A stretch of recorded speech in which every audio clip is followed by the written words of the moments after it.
delighted to host this last panel of the morning before lunch. Hopefully we'll keep it interesting for you so you won't see the time passing before the lunch.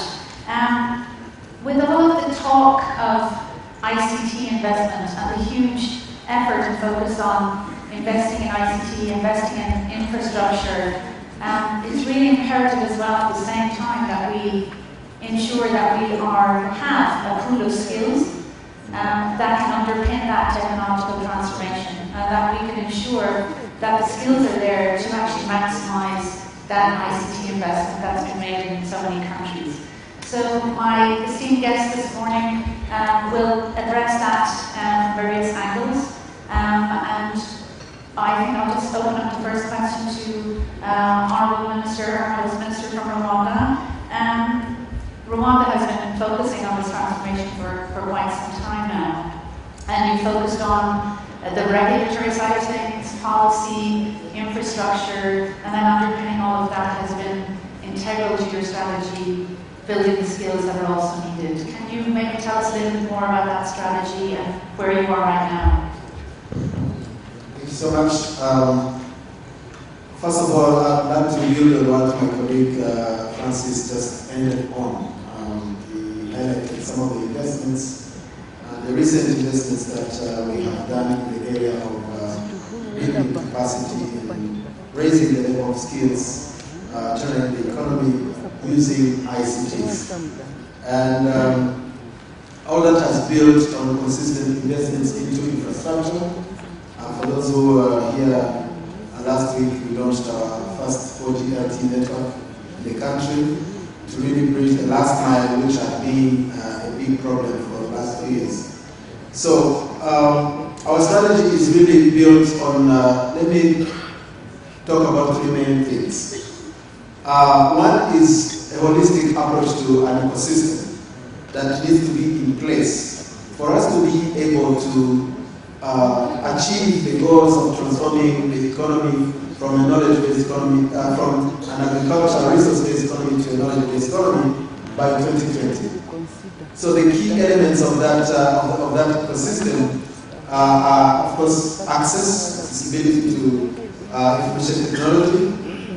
That ranges from just basic access to devices, but also electricity, which was also talked about, without forgetting the issue of affordability. So that becomes the first pillar. The second one is ability, which refers to the question you're asking, which is skills. And when we approach this issue of ability, we try to look at it in a pyramid way. You've got the skills to produce new services, but also you've got at the base of the pyramid the entire population. So digital literacy becomes a very critical skill. We want to look at literacy just beyond being able to read and write and add numbers, but to be able to make a meaningful and smart use of these new technologies. The third pillar goes to services. That's what is going to transform every way of life of the economy. And then there is the entire environment in which all that happens, the legal, the regulatory environment, which is important. But the final one, which is not usually talked about, is leadership. Even if all that will be in place without the right leadership, it will be very difficult to extract the value out of it. And it will be very difficult to put that ecosystem in place in the first place. So those are the components of our strategy. And when you look at it, you can't say this is the priority, this is the most important thing. I think everything needs to go together. That's great, thank you. And indeed, leadership is absolutely critical to the success of any strategy, and maybe something that we shouldn't underestimate just how challenging that can be. Sticking with just the subject of strategy, Minister Kalembe, maybe just if you could tell me a little bit about the strategy for Mozambique, your development strategy, and you know, where is your ministry's investment focused on right now? Okay, thank you very much. First of all, I would like to show my appreciation and gratitude for the organizers and also the especially Mr. John Gracie and Professor Silas, who took care of me when I was sick, when I had the. So, Professor Silas, please send my regards and my to the medical team that took care of me. And thank you very much, Mr. So, going back to your question, if you allow me, I will speak in Portuguese. I'm sure there will be a direct translation this day. O governo de Moçambique começou a abordar de uma forma sistemática os aspectos de ciência e tecnologia em 2000, com o estabelecimento pela primeira vez daquilo que foi o Ministério do Ensino Superior de Ciência e Tecnologia, tendo sido elaborado a política de ciência e tecnologia em 2015. Em 2005, o governo de Moçambique estabeleceu o Ministério da Ciência e Tecnologia já separado do ensino superior, o que contribuiu para que a ciência e a tecnologia fosse e a inovação fossem valorizadas e cobrindo também áreas de investigação e transferência de tecnologia e inovação e desenvolvimento tecnológico e as tecnologias de informação e comunicação. E neste contexto, a estratégia de ciência, tecnologia e inovação em Moçambique foi aprovada pelo governo em 2006. E neste ano foram estabelecidas instituições como o Fundo Nacional de Investigação, cuja função é, digamos, apoiar financeiramente as instituições de investigação e os investigadores a nível do país, o Instituto Nacional de Tecnologia de Informação e Comunicação, que é uma espécie de autoridade na área das tecnologias de informação e comunicação, o Centro de Transferência de Investigação e Transferência de Tecnologia para o Desenvolvimento Comunitário e a Empresa Nacional de Parques de Ciência e Tecnologia, entre outras realizações que o Governo fez para que o sistema de ciência e tecnologia fosse fortificado em Moçambique. A implementação dessas abordagens de investimento permitiu a implementação das seguintes iniciativas: a construção do Centro de Inovação e Desenvolvimento Tecnológico no Parque de Ciência e Tecnologia de Malana. É um programa que nós temos disponível no país de 4 parques, mas já temos o primeiro parque concluído, que fica a cerca de 60 km da cidade de Malbu. A construção do Centro de Dados do Governo, projeto em curso e cuja conclusão está prevista para o próximo ano. O estabelecimento da rede eletrónica do Governo, que hoje interliga mais de 387 instituições do Estado em todo o país. Lembra-se que o país de Moçambique é muito longo, é muito comprido e tem diversas regiões que dificilmente tinham, digamos, esta rede eletrónica a funcionar. O estabelecimento da rede de instituições de ensino superior e de pesquisa, que hoje interliga apenas 3 instituições. Estas redes têm expansão para cobrir 64 instituições de ensino superior e de pesquisa até o ano de 2016. Temos também a referir o estabelecimento de 50 centros multimídias comunitários é igual ao número de distritos e nestes centros são realizadas ações de formação em tecnologias de informação e comunicação. De referir que esses centros multimídia comunitários são os centros que ficam nas zonas mais longínquas do país, onde muitas das vezes o acesso à estrada, à água e à energia elétrica é difícil e que para que as populações possam ter acesso e comecem a usar as tecnologias de informação e comunicação como uma forma de combate à pobreza. Também temos a referir a mobilização dos recursos para o Fundo Nacional de Investigação, que permitiram o financiamento de 209 projetos de investigação a nível nacional. E temos também participado no programa Square Kilometer Array, SKA, na instalação de 3 estações astrológicas nas regiões sul, centro e norte de Moçambique. Portanto, era nisto que, nesta primeira fase, gostaríamos de contribuir para este painel. Muito obrigado. Thank you. There's obviously a lot of investment going on multiple projects at the same time. Ms. Carey, if I can just turn to you, Edo State ranks as one of the highest states in Nigeria in terms of ICT investment. One of the projects is the C4 project, which is, I believe, is focusing on infrastructure and youth development. Can you tell us a little bit more about your investments and the impact you've seen? Thank you very much for having me. Yeah.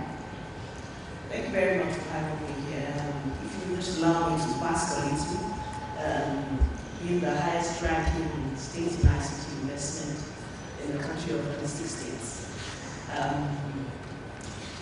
We as a government came in 2009 and we were very clear about our direction and that we were going to use technology for transforming the governance of the state. And in so doing, we decided on what initiatives and what applications and projects we wanted to embark on from the beginning. And in our program, in carrying out our program, we realized that there was little or no technology skills available in terms of running those projects. And we knew that if we had kept the OEMs as implementing partners, we would have run out of funds investing in other sectors of the state. So we did have a deliberate strategy. And what we did was, for each of the projects that we were implementing as an ICT agency, we recruited young graduates. It was a very risky thing to do, but what we did was put them there single stream. Young graduates from across the world. We recruited about 500 in the first instance. So we also decided that we were going to use Oracle Business Suite for our business processes of our government, for the public sector. Mind you, what we were doing was we were shaking the system and very drastically. We had public servants that could use the systems.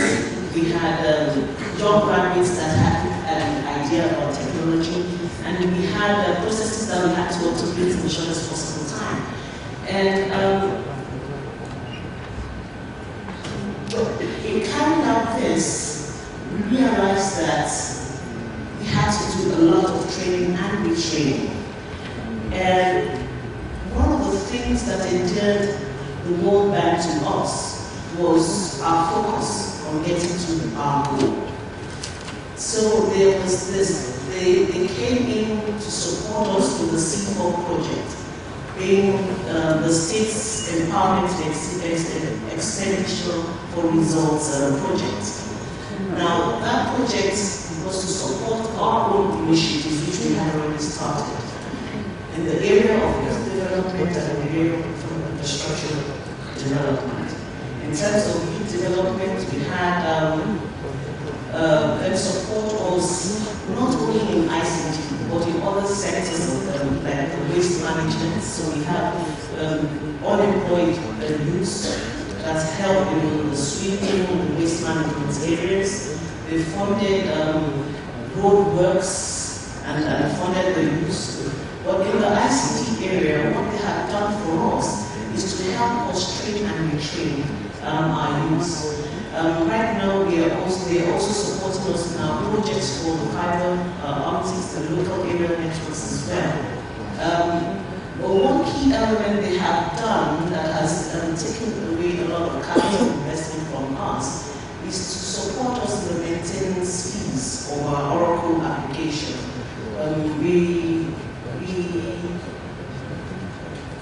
We also have them giving us funding for training on the Oracle application for our youth, so as to build them up to skills.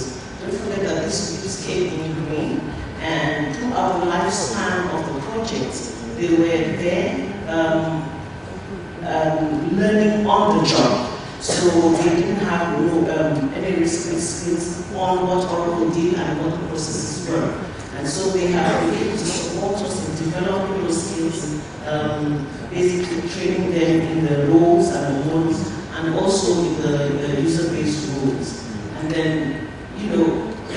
going forward, we believe that they will be doing more of this funding, because because of the cost of the investments for the technology. Thank you. And it sounds like you just taken a little risk with some of the young people. So actually taking that risk to bring them on board when they are green and giving them an opportunity to do some on the job learning, and we'll come back to that topic a little bit later on. Mr. Koulibaly, if I could come to you, also Côte d'Ivoire has obviously a strong focus on e-government, and within that e-education is a pivotal pillar. Can you tell me a little bit more about Côte d'Ivoire's journey and where it's taking right now? Thank you very much, Mr. Chairman. The government of Côte d'Ivoire made the integration of ICT into the centerpiece of the development strategy. For that reason, we tasked the Ministry of ICT to develop a strategic plan for the strategic sectors. And that led to a program called the e-government program. And that e-government program had a specific program for agriculture, we had e-agriculture, e-health, e-education, and so forth. So as far as the e-education is concerned, there was a presidential decree that was signed to institute ICT and the integration of ICT into the school system. And it really centered around three aspects.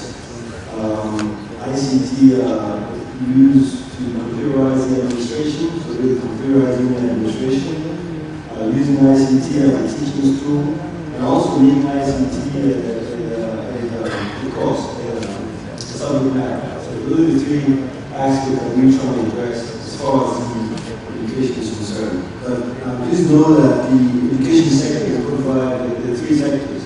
You have the national education and technical training, you have the higher education, and then you have vocational training sector. So each one has specific plans to address the integration of ICT.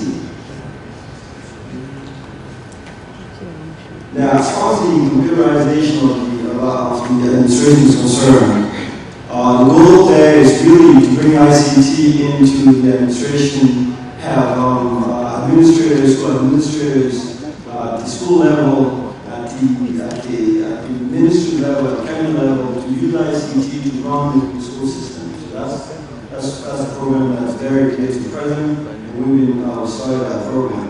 And the second is really how do you utilize ICT as a tool in the classroom. So that involves teaching teachers how to use it. Involves developing digital contents, and these are all things that are ongoing. And the third one is using ICT as a subject matter.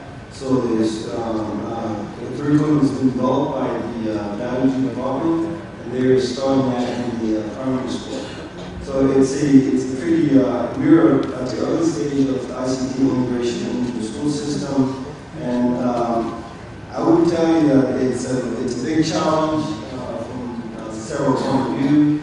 If you look at it from the financial standpoint, it's a big undertaking. I mean, we have more than 15,000 schools, and bringing computers, bringing digital content into those schools, bringing internet into those schools is a pretty huge undertaking. We really started first with some pilot programs. We have the first pilot program in which we targeted 100 schools.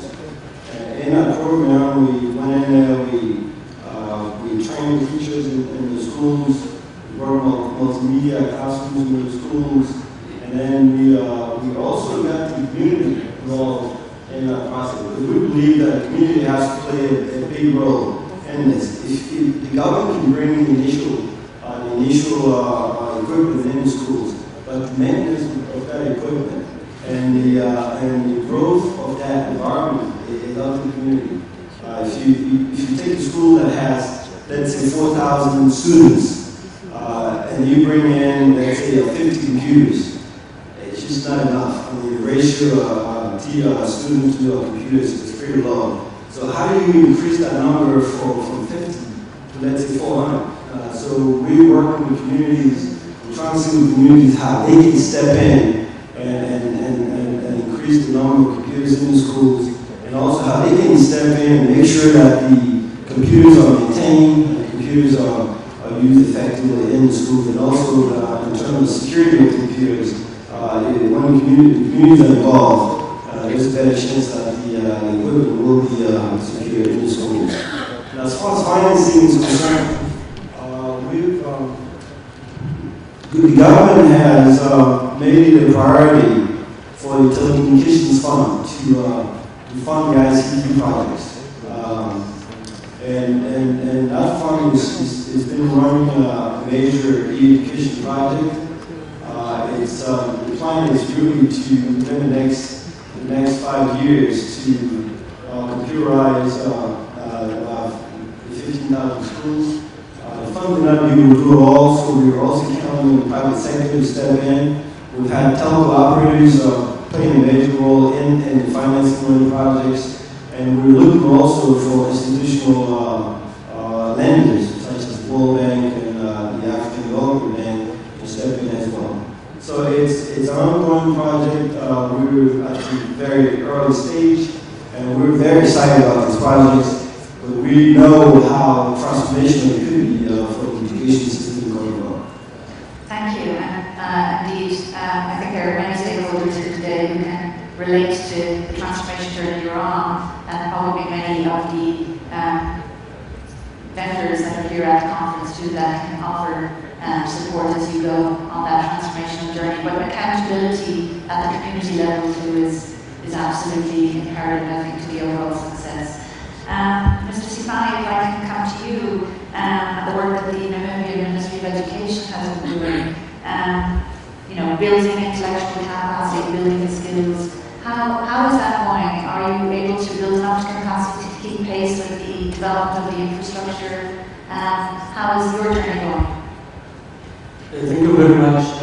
Before I answer the question, I just want to inform the gathering about Namibia.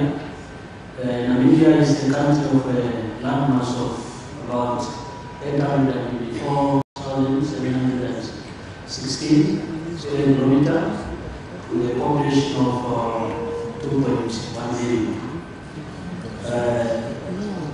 The country with a huge landmass and less population due to the fact that more than 2/3 of that country is covered by the desert. It's a country which we do have a vision we set for ourselves called the Vision 2030, where we aspire, Namibia aspire to become an industrialized state. So by seeing ourselves towards that desired future, we need to put mechanisms in place to see us sail through our desired future of Vision 2030 of the becoming of a based economy. And that could be done by government putting in place a necessary enabling environment in form of creating necessary institutions, like one of them is being the Ministry of Education, which is actually commonly worldwide as the factory where knowledge is generated. So the Ministry of Education, in response to the call of realizing the knowledge-based economy by 2030, we have put mechanisms in place. We saw them yesterday when the presentation was made that we have a program already, which is branded called TechNA. That program is actually an implementation program that is looking at implementing the ICT education policy. Apart from the ICT education policy, there are other policies and strategies that are supporting this program. And the government has also given a deliberate directive that each new institution that is put in place, it must have ICT enabling infrastructure in place.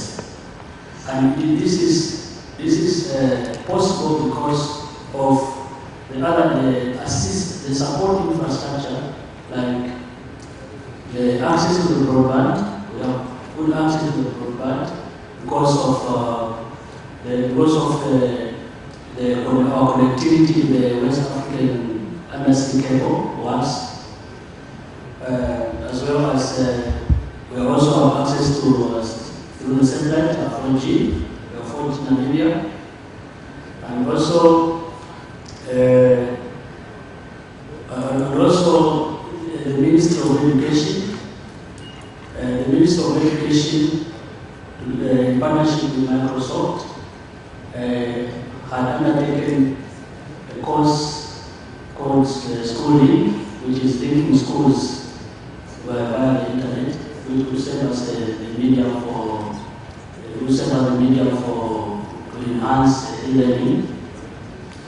And with regard to the area where I'm coming from, the science and technology, we do have a national policy on science and technology, which also identifies ICT as an enabler to drive the process. And also, there are other supporting aspects and ventures in the area of ICT as a tool. We are actually, for the first time, we'll be conducting our elections on Friday next week. All the elections will be done electronically using the electronic voting machines.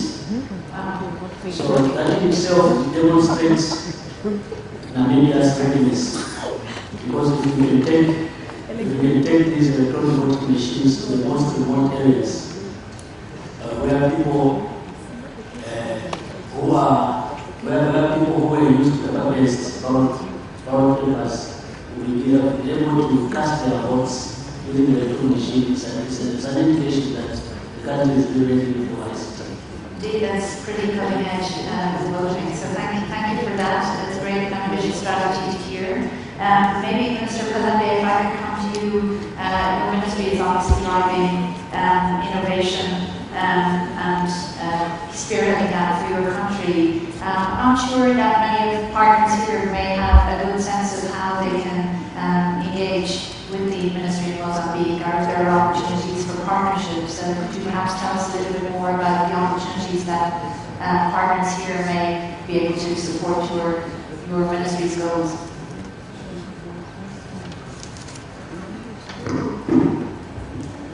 Muito obrigado mais uma vez.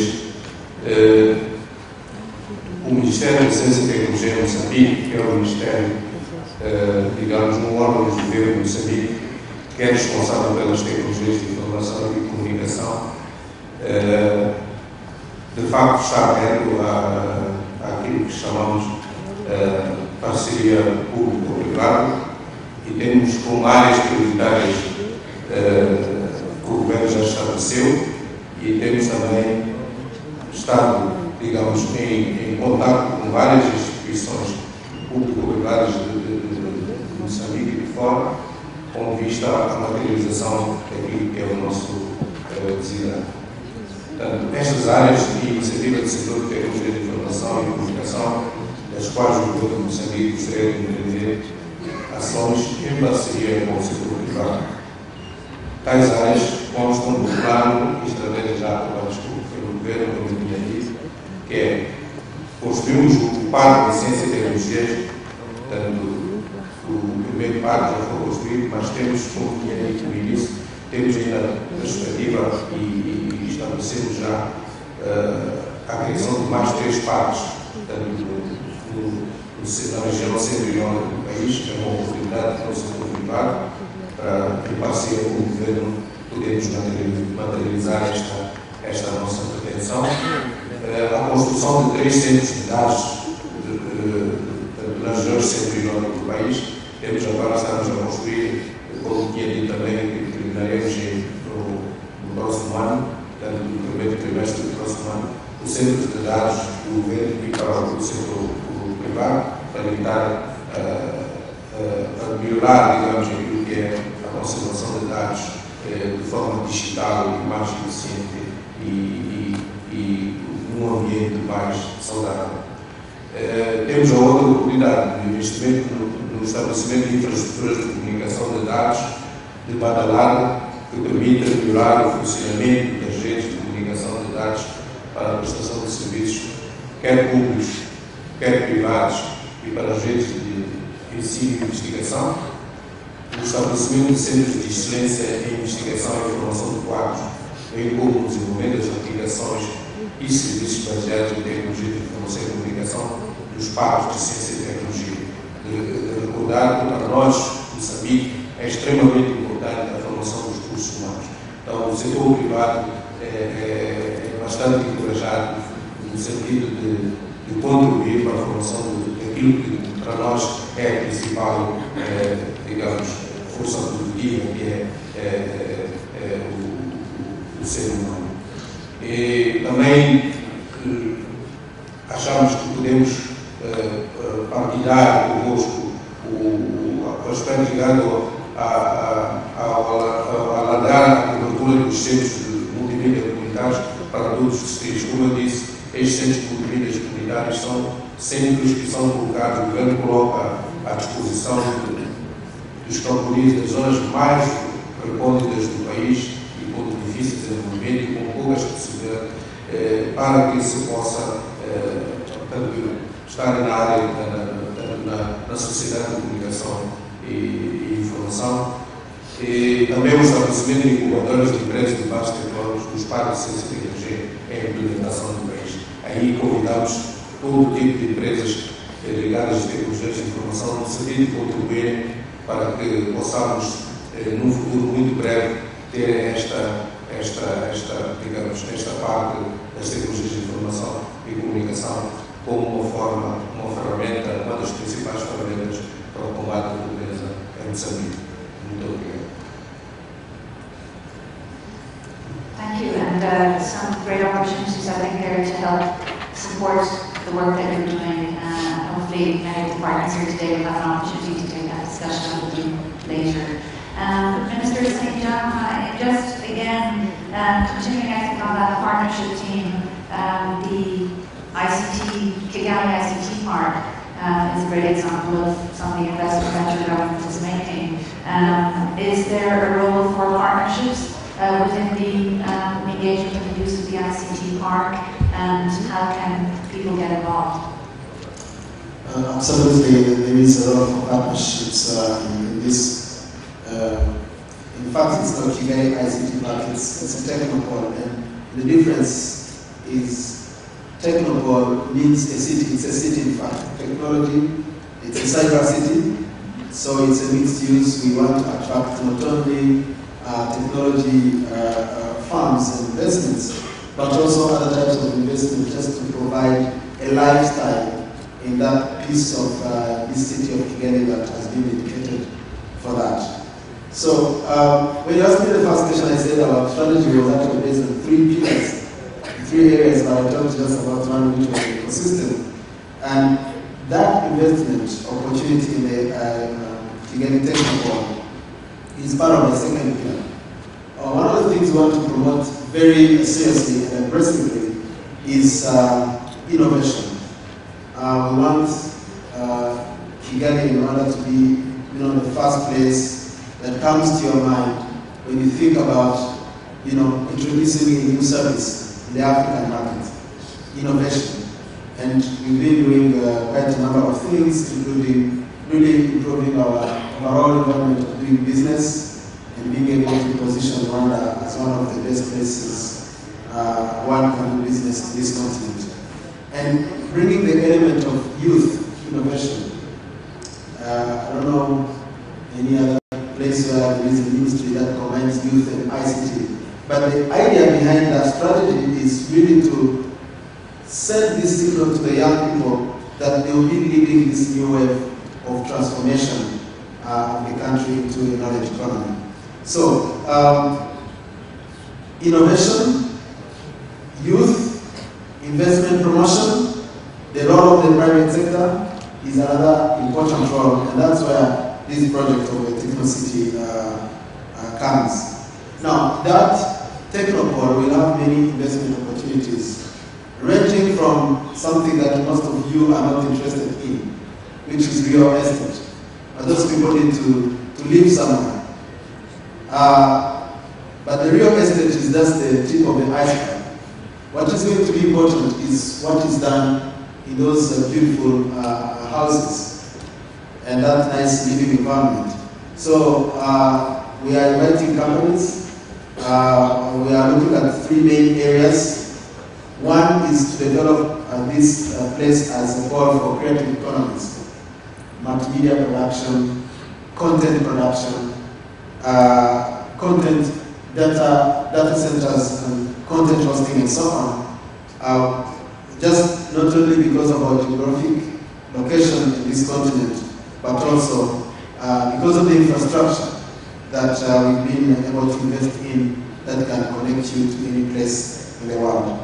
Second, it's software development generally, focusing on mobile. We believe that there's huge potential for apps, an apps economy in this country and this continent. That is business process outsourcing, just because of the potential of creating instant jobs for many of our young people. And not only for Rwanda, but for generally this region of East Africa, we've been driving the regional integration agenda. So it's a common market. People can move across the region with their ID or student's ID, no need of a passport. So all of those measures are going to increase the potential of attracting new investments in those areas. But in the third pillar, I want to complete the loop. I talked about ecosystem, innovation and investment. The other one is transformation. We've selected 5 key sectors that needs a rapid transformation for us to attain the knowledge economy by 2020. One is education, and there's really no question about that. By 2020, this country is going to be able to offer a fully digital economy to all of our student population, right from the primary school to the university. Transforming the healthcare, saving lives. Using ICT, we've been able to really, be among the few places where we're going to be able to meet all the MDGs that are related to maternal and child health care services. And there was no way of achieving that without putting in place not only technologies to roll out different services, but also to measure the impact and monitor the progress of that project. So ICT has been really critical. Third is food security and agricultural transformation. Very important. We've established an East Africa Commodities Exchange, and being able to put most of the value out of the crops into the pocket of the farmer is very important. So farmers can be able to trade on that commodities exchange directly and cutting the chain of intermediaries that used to get the best of the value out of the crops so that the farmers are able to produce. But also being able to have smart farmers, educated farmers, connected to smart devices and getting advice and inputs on their mobile devices has been very critical in that process. The other sector is government service delivery.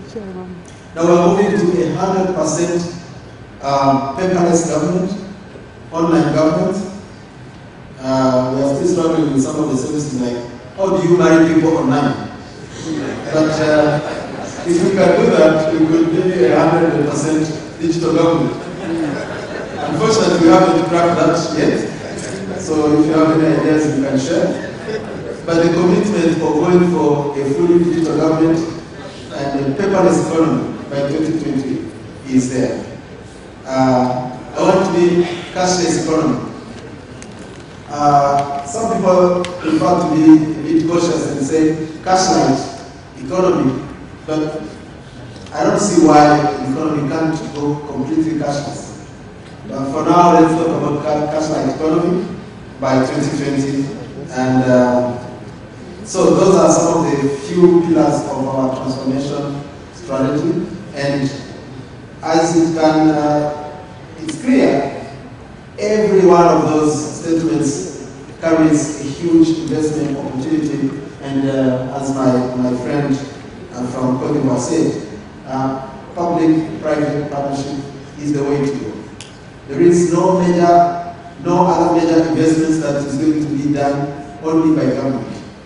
Where everything I've said, from the Technopole to the 4GLT to the runner online that is digitizing the government services to the manufacturing and assembly of computers and smart devices to transform the education sector, everything is, we want to use this model for investment. So come and talk to us this afternoon. Thank you. Right, thank you. So, innovation, cash-light economies, smart farmers, there's so much that ICT is making there. We haven't cracked the online marrying yet, but maybe if John is around, maybe that we could have a quiz, and by tomorrow give somebody a prize for the best idea, and might help you solve that while we're here. In terms of innovation for Namibia, I know you're developing or trying to develop a comprehensive system of innovation. How can the partners here today help you with that and with your focus on innovation in your country? Thanks very much. An innovation system should be a system that should accommodate all the law players and stakeholders. It's a system that should respond to the social needs of the people. It's a system that should be supported by skillful critical mass of human resource. Hence, the government of Namibia has realized that there is a need to establish institutions that should serve as change agents.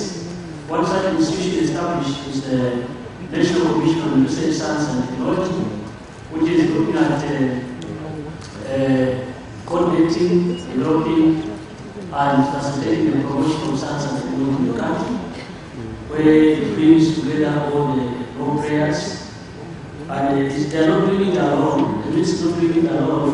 It is doing it in partnership with the other stakeholders, the private sector, as also a role to play in developing this innovation system in the form of, for example, I can just pick one example where private sector is involved in the area of provision of the broadband and the fiber network is done by our telecom. And on top of that, our telecom, they are also doing a social responsibility by annually awarding bursaries to students who intend to study engineering and ICT. And also, institutions of higher learning are actually critical partners in the development of the innovation system, because they are the ones now who should now produce this needed human resource. But this cannot only be achieved if the component of research and development is ignored. So, universities and the industries are brought together to collaborate in championing research and development, whereby the university and the universities do the research, and then the industry now utilize the research output. So the other player also is the Ministry of Trade, responsible for trade under the industrialization policy. We have a strategy called the Growth and Home Strategy, which is focusing on championing and promoting manufacturing or the value addition. But as this conference is centered on the integration of ICT into education, I still want to come back to education and say that in Namibia, the Ministry of Education gets about 23% of the national budget. And I want also to announce that this year Namibia has introduced a universal free primary education. And next year they are going to go further to secondary education.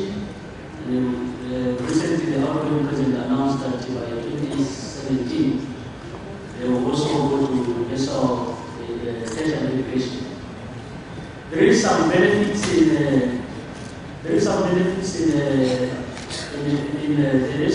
in the government puts as incentives for the teachers needed to venture into what the other families call STEM, science, technology, engineering, and mathematics. So actually there is a special grant or bursary which is given to the students who intend to study in those areas. It is done so because they want to encourage more young learners and students to study as teachers to go and teach science and mathematics. And also further than that, there is also an incentive if a teacher graduates and you want to go and teach in a remote area.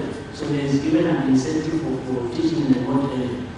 Because the government realized that the results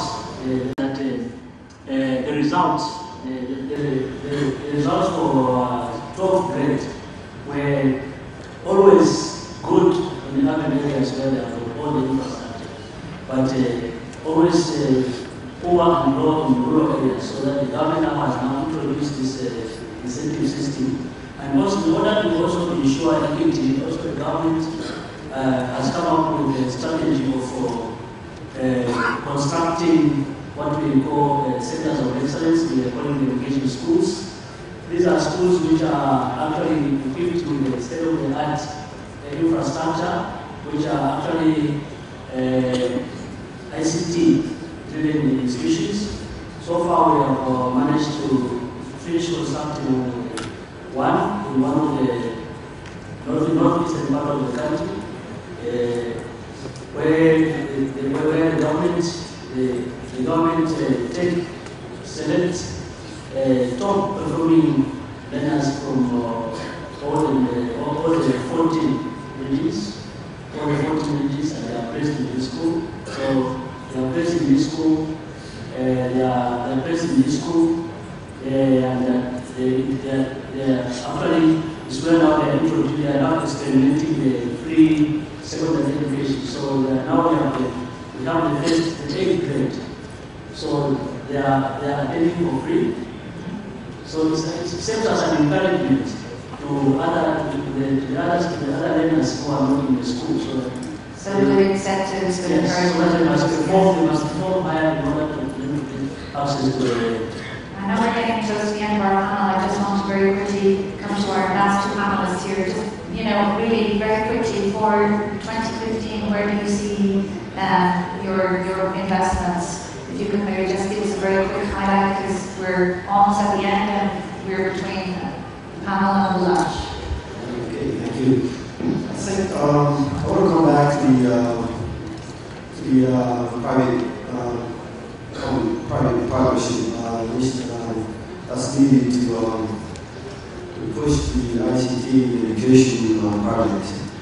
As we all know, if you take the case of Cote d'Ivoire, for instance, the telcos have heavily invested in fiber optic infrastructure. So they have a pretty large infrastructure already. The government is planning on building about 6,000 kilometers of fiber.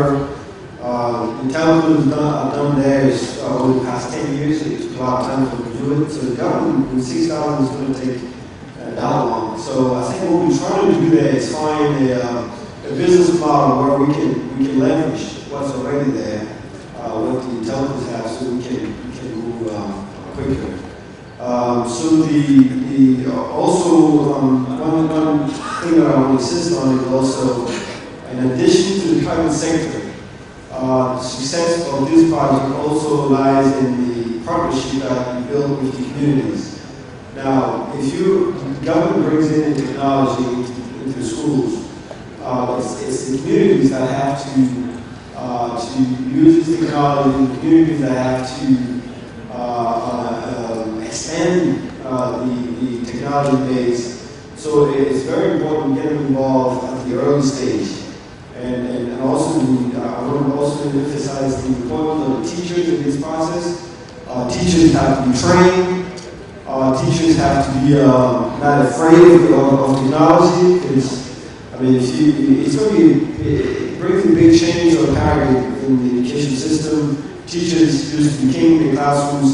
Once you bring technology in, it's clear that the kids are much. It's easier for kids to use technology than it is for adults. So if the teachers are not properly trained, it's going to be an issue with practical success. Thank you. So opportunity, I think, to support teacher training and as much as we possibly can.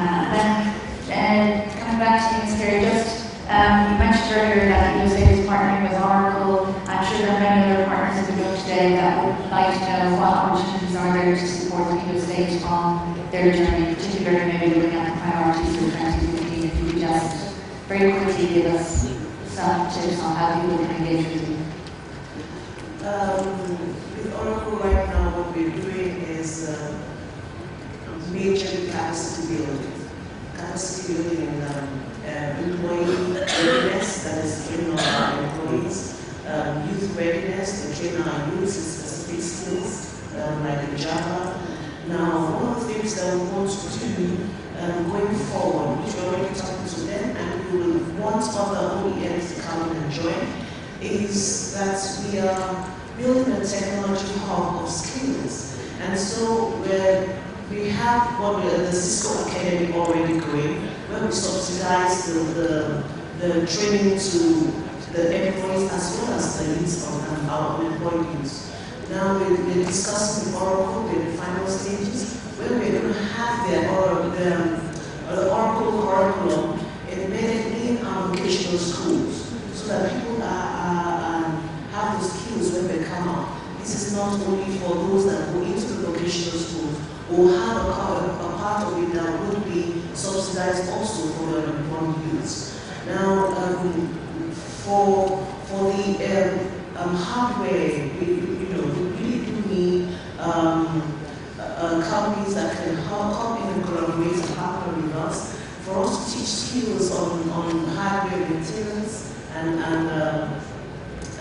repairs for all the infrastructure that we have. We do it ourselves, that's the strategy we have taken. So our private trainings are the ones that help the vendors gain the finance. But then we want to be able to develop on this, the skills that they have, and make sure that they get to the standard where they ought to be. Also, right now we have an innovation hub. And what we have realized is that we gave them the opportunity to use our data that is on our open data portal to develop applications. Now, various units have come up with different applications, but how do we convert that application, into innovation that you have into business? That is a gap that we have, and so that we can close in on that gap in terms of entrepreneurial skills. Last but not the least is that currently we are recruiting teachers that we want to infuse into the system, and we want to give them about a 1-year training to get them ready, for them to be able to use ICT for education.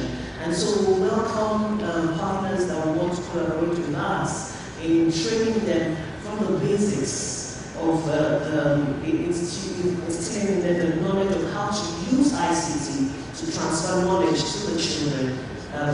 We are looking at estimated that if we train them for about a year, 18 months, by the time the children are going to school in the year 2016, 2017, we will have a pool of teachers that can also help them take them to the next level.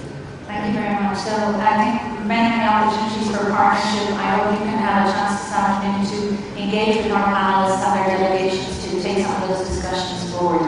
So I think just remains for me to thank all of my guests. Thank you so much for the valuable insights and the updates on what you're all doing with your strategies.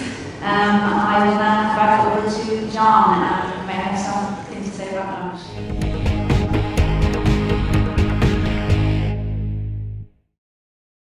Today I'm going to talk about Oracle and its customers in Africa, Djibouti University.